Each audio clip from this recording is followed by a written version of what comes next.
ఏర్పడంగానే ఒక చిహ్నం తయారు చేయించారు, అది కంటిన్యూ అవుతుంది. ఇప్పుడు మళ్ళీ కొత్త చిహ్నం చేయించాల్సిన అవసరం ఉందంటారా? ఇప్పుడు మీకు ఎందో ఒక మాట చెప్తున్నా నేను, రాజముద్రల గురించి. ఇవాళ కాంగ్రెస్ పార్టీ రాజభరణాలు రద్దు చేసినటువంటి ఇందిరాగాంధీ పార్టీ కాదు అది. అర్థమైందా అండి? దొరల గడీలకు రాజభరణాలకు పెద్దపీట వేసి ఇవాళ వాళ్ళని, వాళ్ళ వారసత్వాన్ని, మంత్రులను, వాళ్ళ పిల్లలను, మనుమలను, మునిమనుమలను చేసి మన ఎలక్షన్లో 3 తరాల టికెట్ ఇచ్చినటువంటి ఏమంటారు దాన్ని, దొల్లతనంతో వాళ్ళు ఉన్నారు. వాళ్ళు ఇవాళ రాచరిక చిహ్నాల గురించి మాట్లాడతారు. ప్రతి ఒక్కడి ముఖంలో, ప్రతి ఒక్కడి భాషలో, ప్రతి సందర్భంలో రాచరికం. ఈ రాష్ట్రంలో మేమే అధికారం చేయాలి, మా వర్గం, మా కులమే చేయాలి అనేవాళ్ళు రాచరికం గురించి మాట్లాడుతూ ఉన్నారు. నేను అడుగుతా ఉన్నా, రాచరికం గురించి మాట్లాడుతూ ఉన్నారు. ఎంత చిత్రం అండి ఇది, నేను అడుగుతా ఉన్నా. ఇంకా దురదృష్టం ఏంటంటే అమరవీరుల స్తూపం సంబంధించిన విషయం మాట్లాడుతూ ఉన్నారు.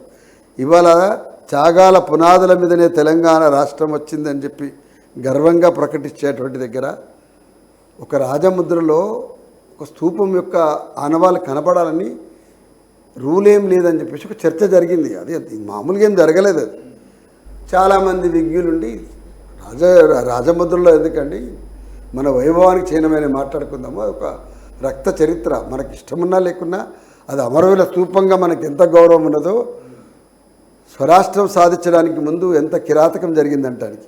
మరి వాళ్ళు ఎవరుండండి? ఈ అమరవీరుల స్తూపానికి బ్యాక్గ్రౌండ్ ఎవరండి?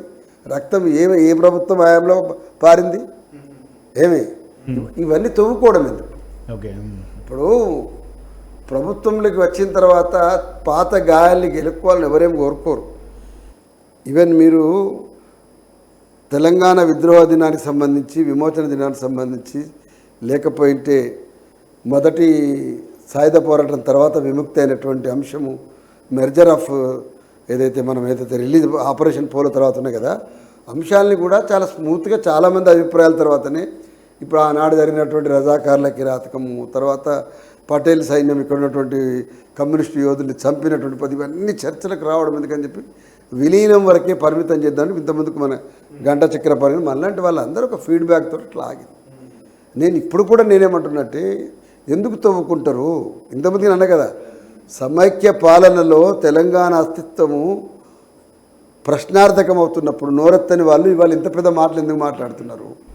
ఎందుకంటే వెళ్ళదీయడం వల్ల ఏమవుతున్నదంటే, మీరు ఇదివరకు ఏం చేసిన దాన్ని వాడు మళ్ళీ పాత రీలు తీసుకుని ముందర పెట్టి నా బాధ అది. మీరు తెలంగాణ చరిత్ర మీద చాలా స్టడీ చేసినారు. ఆ టైంలో అంటే బ్యాక్గ్రౌండ్ 90sలో ఆ బ్యాక్గ్రౌండ్ వర్క్ చేసిన చాలా కొద్ది మందిలో మీరు ఒకరు. ఈ కళాతోరణాన్ని చార్మినార్ను దీన్ని రాచరిక వారసత్వంగా చూడాలా లేకపోతే తెలంగాణ ప్రతీకగా చూడాలా? ఏమంటున్నా అసలు వాళ్ళు ముద్దు తప్పినరా ఏం జరిగిందో నాకు తెలియదు. యూ గో ఫర్ గూగుల్స్ ఇమీడియట్గా మీరు చార్మినార్ బిల్ట్ ఫర్ వాట్. ప్రపంచంలోనే కేవలం ప్రజల ఆరోగ్యం బాగుండాలని. ఇప్పుడు ఈ హైదరాబాద్ పేరెంది పెట్టినాయంటే నిజాం ఒక మాట అంటాడు, చేపలు నీరులో చేరినట్టుగా ఈ హైదరాబాద్ అనేటువంటి చెరువులో లక్షలాది చేపలు లెక్కన ప్రజలు రావాలని చెప్పేసి ఆబాదీ రైనా, ఆబాదీ ఇత్నా రైనా అంటే మనం ఊహించనంత ఇదిగా రావాలి ప్రజలు అని చెప్పేసి హైదరాబాదే అన్నాం మనం మాట.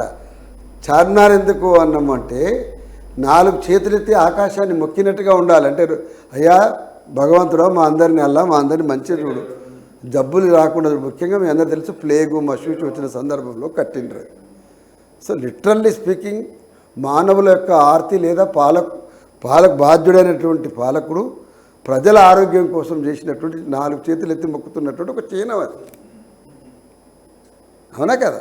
అట్లాంటి దాన్ని నువ్వు రాచరిక పాలన అని చెప్పి ఇవాళ ఆ మాటకు వస్తే కాకతీయుల విషయంలో కూడా వచ్చినప్పుడు సమ్మక్క సారక్కను గుర్తు చేసి కూడా చర్చ జరిగింది. ప్రతి దగ్గర కూడా మనకు డెఫినెట్గా ఇన్డెప్త్ జరిగినప్పుడు వివిధ ఘర్షణలు, వైరుధ్యాలు అన్నీ కూడా బయటకు వస్తాయి. అట్లా తవ్వుకుంటూ పోవాలంటే ఎండ్ కాదు. ఎందుకంటే ప్రపంచంలో ఏ మూలకు పోయినా అణచివేతకున్న ఆనవాళ్ళు ఉంటాయి, ఆధిపత్యానికి ఉన్న ఆనవాళ్ళు ఉంటాయి ఏ ప్రాంతంలో అయినా. సో దాన్ని ఏ మేరకు ఎట్లా ప్రొజెక్ట్ చేయాలనే అంశం కూడా ఉండాలి. ఎవరు చేసిరు సార్ రాజముద్ర? ఎవరు చేసిరు సార్? అదేం ప్రొఫెషనల్ ఐటీ కంపెనీ కాదు, లేకపోతే సాఫ్ట్వేర్ కంపెనీ కాదు ప్రిపేర్ చేసింది. ప్రపంచ ప్రఖ్యాతిగాంచినటువంటి తెలంగాణ ఒక మట్టి బిడ్డ ఏల లక్ష్మణ్ ప్రిపేర్ చేసింది. ఏల లక్ష్మణ్ అంటోడు కేవలం ఆర్టిస్ట్ మాత్రమే కాదు, తెలంగాణ రాష్ట్ర ఉద్యమంలో ఆయన గీసినటువంటి గీతలు ఏవైతే ఉన్నాయో అవి తెలంగాణ ప్రతీకలుగా మిగిలినాయి. ఆయన వేసిన బొమ్మలు తెలంగాణ ఆడబిడ్డల ముఖ చిత్రంగా ప్రపంచాన్ని చూపెట్టినాయి. అట్లాంటి ఒక మనిషి ప్రేమతోటి చాలా సెక్యులర్గా, చాలా డిగ్నిఫైడ్గా, హోందాగా దాన్ని తీసుకొని వచ్చింది. Even I'm asking you, even you want the lotus, మీరు ఏదైతే ఎక్క యాదగిరి గారు పైన ఇదే ఉందో ఆ చివరిలో ఉండేటువంటి ఉంది కదా, దాన్ని సింబాలిక్గా తీసుకోదలుచుకుంటే డెఫినెట్గా మీరు ఎక్కడ దేనిని ఇన్కార్పొరేట్ చేసుకోవచ్చు. వాటిని మనం వైదొలిగించాల్సిన అవసరం లేదు. దానికి చర్చ పెట్టడం ఎందుకు, రాచరిక ఇంత పెద్ద పదం వాడడం ఎందుకు, వాడడం ద్వారా మీ గోతి మీరే అంటే అనేకమైన చర్చలు తెచ్చుకుంటున్నారు కదా. నా బాధ ఏంటంటే మీరు అనవసరంగా మీకు మీరే న్యూసెన్స్ క్రియేట్ చేసుకుంటున్నారు. అసలైన తొలి వెలుగు. ఫాలో వాట్సాప్ @తొలి వెలుగు official.